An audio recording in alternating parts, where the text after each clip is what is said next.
Welcome back. You're still watching Sunday Live, and it's 36 days to the general election, which is 1 month and 6 days to the all-important date. Good evening and welcome to the State of the Race. My name is Sam Gituku. I'm not alone in studio. I have Dr. Tom Wolf, who is a research analyst at TIFA. He'll be helping us look at some context as we ride into this race. Let's begin with what we know, and that is on the campaign trail this week, because a bit of activity has been happening. And on the campaign trail this week, Kenya Kwanza's presidential candidate, Dr. William Ruto, launched his manifesto on Thursday night. It was a blueprint heavy with a review of the current state of the nation and prescriptive on what the Kenya Kwanza Alliance believes is the solution to current challenges. Ruto's campaign slogan, that is bottom up, got a bit of a description and definition, and he says that there will be a 7-pillar economic growth plan. In the first pillar, for instance, Ruto is keen on growing the agricultural sector by investing 250 billion shillings across 5 years to spur productivity in farming and animal husbandry. To the micro, small and medium enterprises sector, Ruto is targeting at spending a further 50 billion shillings a year, totaling to 250 billion shillings in 5 years. This is money meant for credit or finance access to business persons. We will transform, of course, our 2 million resource-poor farmers to produce food surplus.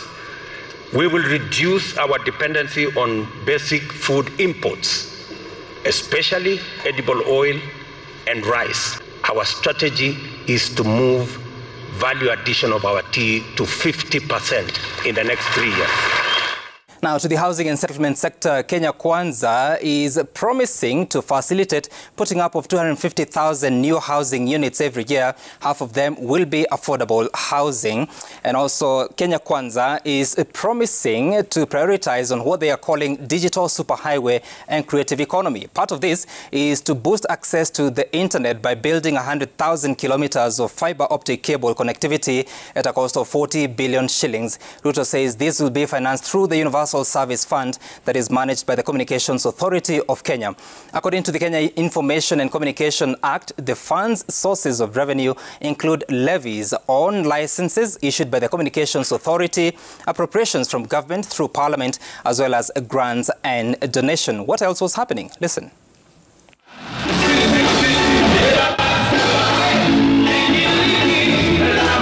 All right, on the same evening on Thursday, Roots Party presidential candidate Professor George Luchiri Wajakoya read out his 2-page manifesto. A rather unconventional pitch to the country. Wajakoya is proposing unique sources of revenue. They include marijuana farming, or as he said, bangi. Wajakoya plans to rear venomous snakes for anti-venom vials for sale. Other proposals include shifting the capital city to Isiolo, export of dog meat and hyena meat, as well as some special body organs. Wajakoya also proposes to tackle the country's debt problem. Each venomous snake farmer will earn an average of $6,000 or 600,000 per vial antivenom. Kadogo tu hivi na nyonga kidogo kanatoka chui kanaingia kwa chupa. Ako peke yake is 600. Nyama ya nyoka inaenda China. Wakishakula then tumelipa.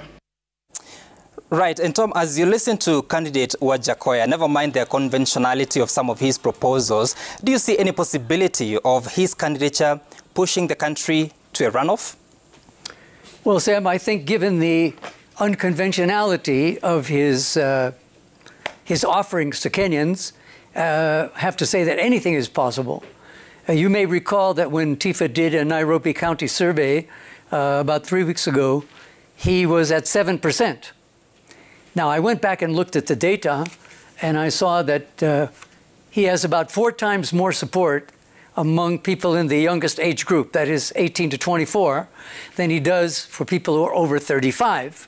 And we know from our data also that in terms of both voter registration and the likelihood of voting based on past election data, people in that younger group are less likely to vote on, in this case, August 9th, than older people.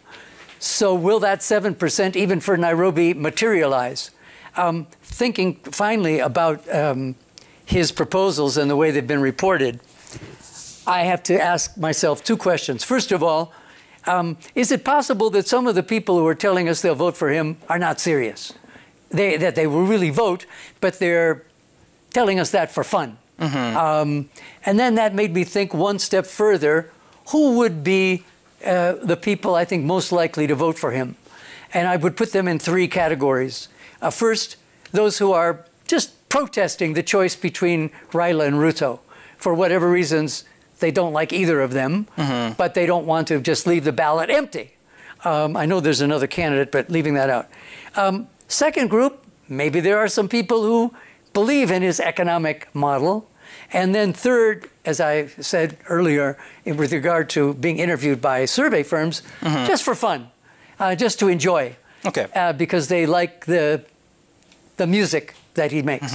All right, of course, time will tell. We will shortly compare the Kenya Kwanza Manifesto to the one released by Azimio la Umoja presidential candidate a week ago. But first, we also know that this week, the Azimio la Umoja presidential candidate, and that is Raila Odinga, and his running mate Martha Karua fielded questions from the media, offering an opportunity to understand their presidential campaign. Part of that emphasized on the current debate about creating more job opportunities. Tunasema tutarudisha kazi mtaani mara moja kama tunaanza. Tunataka kusambaza ICT ifike kwenye vijiji wetu ili vijana wanaweza connect na wanaweza hata kupata ajira kwa kampuni ambazo ziko nje ya taifa letu. Tutaanza hazina mpya ya mkopo pale ambapo vijana wanaweza kwenda kukopesha pesa ya kuanzisha biashara yao na walipi riba yoyote mpaka baada ya miaka 7. That sounds like convergence of issues between Kenya Kwanza and Azimio la Umoja campaigns. On corruption, Raila's running mate Martha Karua believes the solution has to involve the public.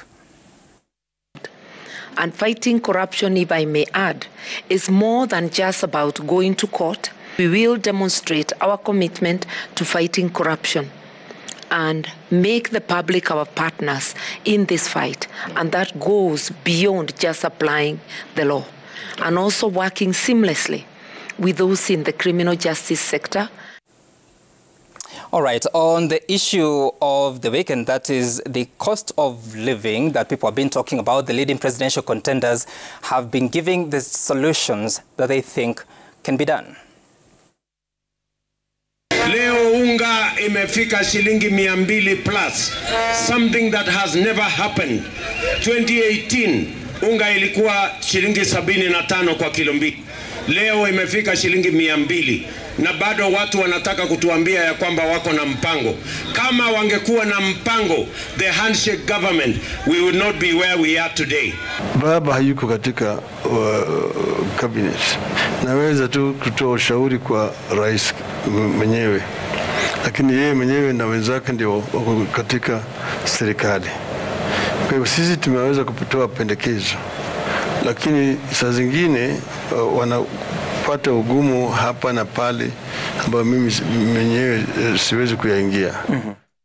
And now this week, Agriculture Cabinet Secretary, that is Peter Munya, announced that certain importation levies were to be relaxed to allow cheaper importation of maize into the country to relieve the pressure of cost of maize to the millers and in turn lower the price of unga.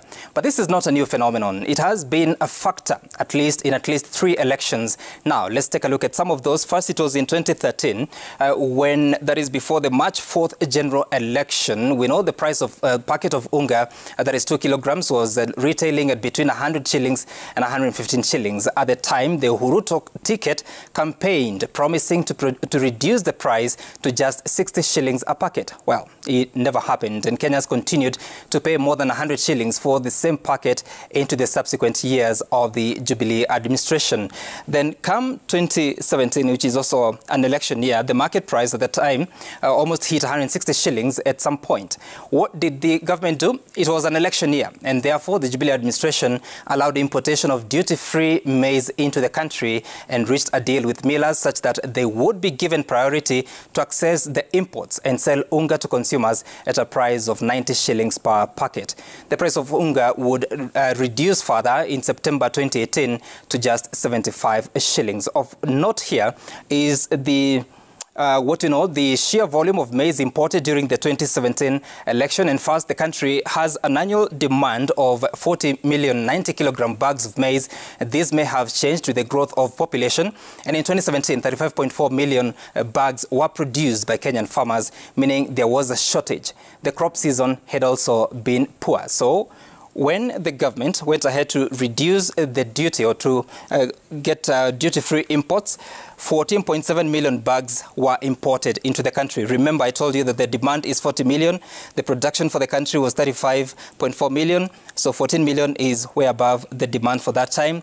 Eventually, it resulted to excess supply, and some of this stock was sold to NCPB later. And actually, it became part of the Mexico maize controversy, with suspicion that influential personalities may have sold maize from Mexico to the NCPB, pretending to be produced from their farms. It is yet another election year. This is 2022, and the market price of unga has hit its highest, 200 shillings plus for different products or brands. And of course, the government is proposing measures to have to suspend some of the importation fees and levies, and more maize and imports are expected in the coming days. So for you, Tom, when you look at such an issue and what is happening, do you think the cost of living will be such a critical issue in this election as the presidential candidates have put it out to the people? Well, when you ask me whether any particular issue will make a difference, I have to think of the very commonly sort of thrown about summary of national Kenyan politics among many academics and other observers, that Kenyan elections at that level are just an ethnic census. But I really wonder if that applies this time. Of course, two communities, the Kalenjin and the Luo, have presidential candidates who are serious. And I should also say, parenthetically, going back to your first question, I don't think anybody who would vote for Professor Wajakoya would vote for him because they think he would win. But just coming to this issue, without a presidential candidate from the mountain, and both of the running mate candidates, the main candidates from the mountain, I think this really does at least invite more of a consideration of issues by the electorate. And we see in our data across the 9 zones of the country that we look at, aside from the Luo areas of Nyanza and the Kalenjin areas of the Rift Valley, almost all these ethnic communities are divided. So that, it seems to me, does open up the opportunity. I think both candidates have got challenges. The deputy president wants to disassociate himself from the first term, but many of the structural sort of requirements, beginning with debt, were added during that first term. On his side, Mr. Odinga, still leading the formerly official opposition party, is clearly the favorite or the preferred successor by the president. So I think for each one to market issues is going to be a challenge, even if, as you said, it seems that Kenya Kwanza has gone into more detailed sort of analysis and proposals. The question is, what I think would be most needed if we have the certified public accountants or some very, very well experienced experts in public finance, like former Senator Bill Okero and Dr. Iraqi. I think they have to go through both of these manifestos and tell Kenyans, where's the money going to come from to pay for them? Okay, first, let's listen to what some of these leaders have been saying in as far as the diagnosis by the government. For William Ruto, he believes government is wrong. The challenge of cost of living is increasing agricultural productivity, period. This whole story about Ukraine and all this is a lost cause. If we had not withdrawn the fertilizer subsidy that was there in our Big Four plan, we wouldn't be in the crisis we are in today. That's the deputy president, but the Azimio presidential ticket says it has the solution. tumepeana ahadi ya kwamba kwa siku 100 za kwanza gharama ya maisha itateremshwa. You can, by looking at the budget and making some adjustments in terms of expenditure, both recurrent and development. Na mimi naweza kuhakikishia Wakenya ati ahadi ambayo tumetoa sio mzaha, ni ahadi ambayo tunajua ni deni kwa Wakenya. All right, let's now compare the healthcare proposals contained in the manifestos of the two leading presidential candidates, and we begin with the Kenya Kwanza that is proposing to make primary healthcare fully publicly financed across all hospitals at agreed tariffs. The alliance is looking at a universal health insurance system that has a mandatory subscription to the National Health Insurance Fund, that is NHIF, which will be the primary medical cover for all. And to address the costly treatment of non-communicable chronic illnesses, Kenya Kwanza is proposing to introduce a national cover for the same to be financed by an insurance levy and the government. So what is the Azimio la Umoja, One Kenya coalition political party proposing? They are saying that to address the challenges in health by introducing free primary healthcare, a similarity with their competitors in Kenya Kwanza, and Azimio government would introduce an emergency medical services fund for emergency treatment. Azimio hopes to also promote local production of drugs and equipment to lower the cost of the same while building local capacity. The two campaigns, however, are not explicit on the financing of those programs. And so, Tom, of course, we hear of the plenty of promises. Some of them have been costed, some have not. But if whichever side wins this election come August 9th, what are the practical challenges or the practical possibility of each of them implementing whatever they have promised? Well, just to start, I mean, one factor which is largely absent, which we find in many other political systems in many other countries, is even if both of these coalitions supporting their presidential candidates are made up of multiple parties, I think 26 on the Azimio side and 11 or 12 on the Kenya Kwanza side. We don't, these parties, because they're not based on ideologies, let alone clear policy agendas, we won't have to have the kind of policy bargaining among the winners that we've seen, for example, in recent elections in Israel, Germany, and even in France. So what does that leave us with? Well, it leaves us with what you already mentioned, mainly, where's the money going to come from? Which again returns me to my plea for you people here at Citizen or somebody to have a panel of public finance experts. But I can just run off the factors which are going to determine the wherewithal of the next government to implement, because all of these as manifesto promises are expensive. So the debt, how to service that, whether it can be renegotiated. And that relates to relations with donors, as well as with the private banking sector, interest rates. What's going to happen to the value of the Kenyan shilling now at its all-time low against the dollar? There are also the global factors. I heard the Deputy President dismissing the war in Ukraine. But one of the reasons for President Biden's approval rating being even lower than Trump's now is because of inflation in the U.S., and a lot has to do with petroleum shortage. It's also related to what's going on in the Ukraine war and the Middle East, as well as grain supplies. We hear people with relief agencies saying the Horn of Africa, the starving people, famine is a much bigger threat because of this lack of grain exports. If the Russians are continuing to block the ports, that affects Kenya, as does vegetable oil, which is another big product of Ukraine. I understand, I don't know if it's true, but some petroleum dealer told me that the increase in the prices of fuel that we've seen with the reduction in the government's fuel subsidy, that's likely to be removed altogether in the next month or so. And he pointed out to me that Kenya is the only non-oil producing country in the world where the government has given this subsidy. So maybe we've been living in a fool's paradise. We also have drought, climate change, population continues to grow. And again, these promises from both sides about so-called free things without talking specifically about where the revenue is going to come from.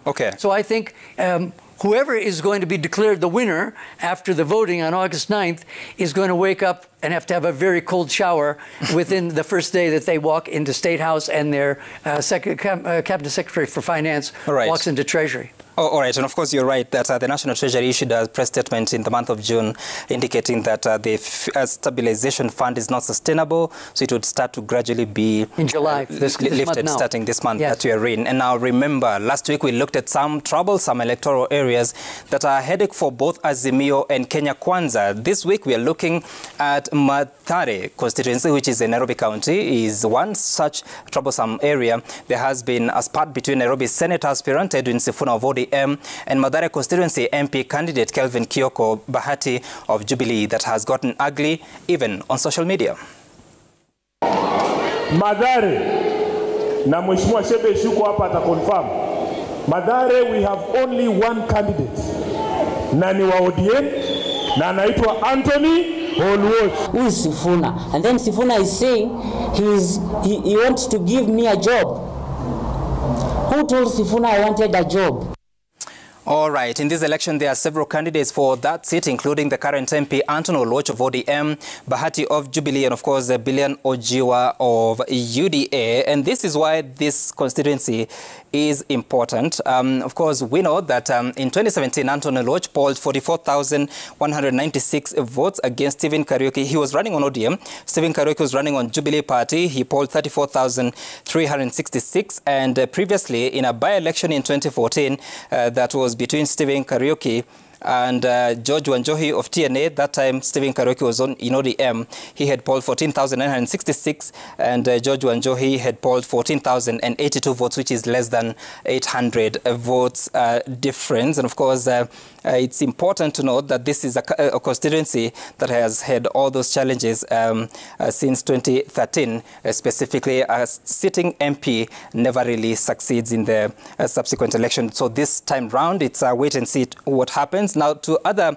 key races of what has been happening across different parts of the country, let's begin with Kitui, that is Kitui governor's race. We know that there are some two candidates from the Azimio movement, that is David Musila of Jubilee and the county's first governor, Julius Malombe of Wiper Party. They are facing former Nairobi Deputy Governor Jonathan Mweke, who is running on a UDA ticket. The current governor, Charity Kaluki Ngilu, recently abandoned the race, backing Malombe, whom she trounced in 2017. Let's go to the coast, and there we find Kilifi County, where you have several candidates within Kenya Kwanza team, which has three candidates. Aisha Jumwa is running on a UDA ticket against George Kitui of Pamoja African Alliance and Michael Tinga of Fort Kenya. They are facing Gideon Mungaro of ODM, and other candidates include 81-year-old Franco Esposito of Italian descent. Let's focus on another race, which should be this time in the northeastern region. This is Garissa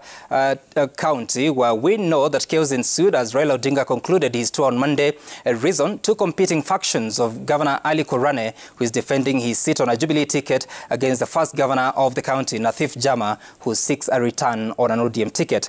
And as they sort out their sibling rivalry, they are facing it off with Diko Mohammed of UDA, Abdulatif Mohammed of DAPK, and Yusuf Ahmed of Kenya. Let's cross back to Mount Kenya, where we find the Meru governor's race, which is getting interesting because Kiraitu Murungi, the current governor, is not having it easy securing the support of some of the Azimio-affiliated leaders. He has since fallen out with Mpuru Aburi, who is seeking to be Tigania East MP. Aburi is rooting for current woman representative Kawera Mwangaza, who is seeking Kiraitu's seat as an independent candidate. And of course, the other candidate is Mithika Linturi on UDA ticket. Let's now quickly look at the vote relevance of where the presidential candidates have been over the past 1 week. We know that the Azimio campaigns headed to Garissa, Narok, parts of Mount Kenya, and the Nyanza region. We begin with Garissa. They were there on Monday. This is a county that has 201,000 registered voters. In 2017, this is how the outcome was. Raila Odinga had polled 48% of the vote, and Uhuru Kenyatta had polled 48% of the vote, which was a tie. If you focus on Narok, which is another area that Azimio has been to, the registered voters are 398,000, and the 2017 outcome had Uhuru Kenyatta leading with 52.9% of the vote, and Raila Odinga following closely at 45.8%. And then when you cross to the Nyanza region, which the Azimio la Umoja movement has also been, they have 3.1 million registered voters in that area of six counties. And the 2017 outcome was that 78% voted for Raila Odinga, 18.6% voted for Uhuru Kenyatta. But it's important to note that out of that, 91% was the vote from the 4 counties in Luo Nyanza area. Let's now focus on where Kenya Kwanza has been throughout the week. They have been to Mount Kenya, the Rift Valley regions, and partly for the economic forums before returning to the trail. In Mount Kenya East, for instance, there are 3 counties that have a total of 1.3 registered voters. That is Embu, Tharaka Nithi, and Meru County, 1.3 million voters. And in 2017, this is how the outcome was: 91.3% for Uhuru Kenyatta. Raila Odinga was polling at 7.7%. Then Fort Kenya's Moses Wetangula was in Turkana for Kenya Kwanza, a region that voted for Raila Odinga at 54% in 2017 against Kenyatta's 44.7%. Now, Governor Josephat Nok is the Alliance's point man in that county, where former CS John Munyes leads the Azimio offensive as he seeks to be the second governor of Turkana. In neighboring West Pokot County, this is where I want to take you to, because Kenya Kwanza has also been there, and a delegation was led by Speaker Justin Muturi. This is a region that has 220,000 registered voters. In 2017, the county voted for Kenyatta at 64.6% against Odinga's 34.4%. And of course, Tom, we now remain with just around 34 days to the end of the official campaign period. Do you know, because we've seen significant undecided voters, 14% for the TIFA poll that was conducted in mid of May, and 19% for Infotrack that was conducted towards the end of May. Do we know what these undecided voters will be looking for in the remaining 34 days rather, for the official campaign? I wish I knew. I could sell the data to the campaigns, and either one or both, and make a lot of money. I should also point out that in that May release of ours, there was another 8% who did not respond to the question, whether we should categorize them also as undecided, or they're just shy and didn't want to tell us who they intend to vote for. I would even guess, without having firm proof, that even some of these people who say at Hawajamua, they've also made up their minds, but they're shy for one reason or another. However, at the same time, I was looking at the data, and about 90% of those in that survey who didn't give us a name of a presidential candidate they wanted to vote for also didn't give us a political party that they support or are associated with.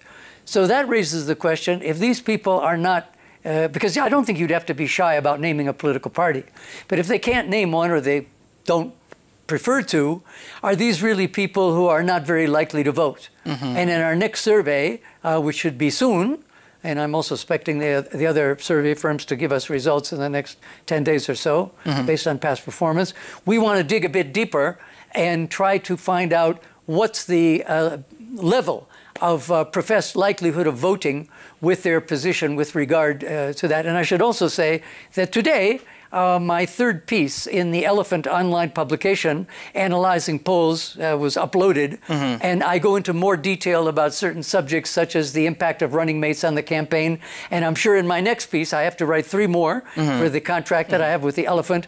I will be looking more deeply at this undecided question, so you'll have to wait for that. Okay, Tom, you'll have to pay for self-advertisement. Let us now turn to the hits and misses of the week, and we begin with the miss in this clip from Gusii Stadium.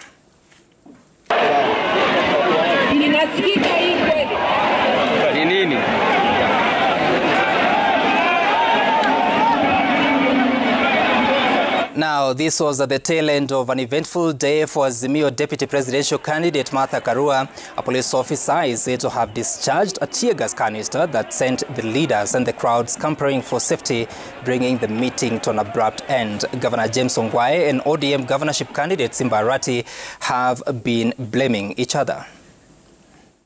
The function of the stadium was strictly for ladies, but it's extremely unfortunate that one of the gubernatorial candidates decided that that could not be, and I think took very many young men there. When they were told the young men couldn't go in, they broke the gate. Governor Ngwai, you have tried so much. We know all the plans that you must have arranged yesterday. We plead with you. Keep those plans to yourself. Right, the affected police officer has been in police custody as investigations continue, with a promise to take firm and decisive action from the Office of the Inspector General of the Police. And now the Kisii County race has 3 candidates from the Azimio movement. That is Sam Ongeri of DAPK, Chris Obure of Jubilee, and Arati of ODM. They are facing Ezekiel Machogu of UDA.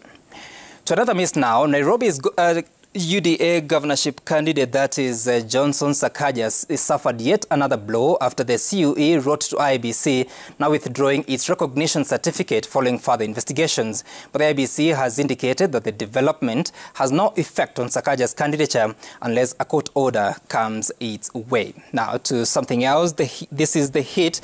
This week, it has to go to Professor George Luchiri Wajakoya. For the first time, a candidate trending for whatever reason amounts to that proverbial political mantra that is publicity and all publicity is good. I can only translate that slogan of the night, shake the tree. Now, on the road ahead in the coming week, starting tomorrow, we know that Agano Party presidential candidate David More Wahiga is on Monday expected to unveil his manifesto. We'll be looking at it to understand what he plans for this country. Something else that is expected to happen in the new week has to do with the IEBC, which is expected to make good its promise of a second test run of the election technology to check their preparedness to transmit presidential election results from across the country. And also this new week that will begin tomorrow, the campaign enters the final month as candidates for various seats canvass different electoral areas for the vote. And I want now to thank Dr. Tom Wolf for making time for us. He is a research analyst from TIFA Research. And that's it for this week on the State of the Race. I am Sam Gituku.